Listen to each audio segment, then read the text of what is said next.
Assalamualaikum dan salam sejahtera.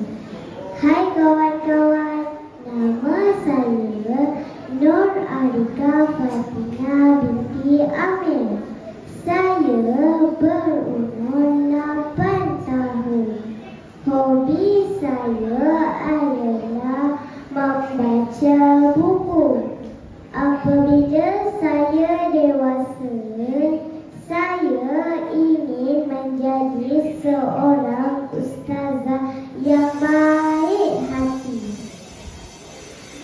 Saya bersekolah di Sekolah Kebangsaan Felda Balong 7. Pada hari ini, saya akan membicarakan tentang sebuah buku cerita kegemaran saya.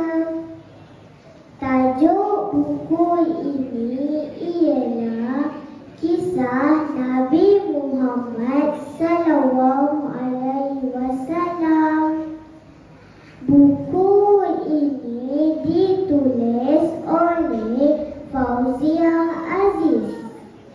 Buku ini diterbitkan oleh Percetakan Najah. Buku cerita ini mempunyai 16 muka surat.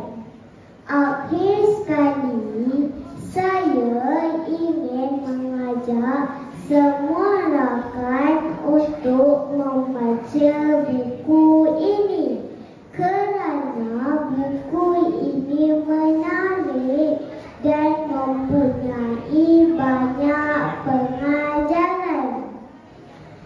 Petik buah rambai, panjat pokok duku. Mari ramai-ramai bacalah buku. Sekian, terima kasih.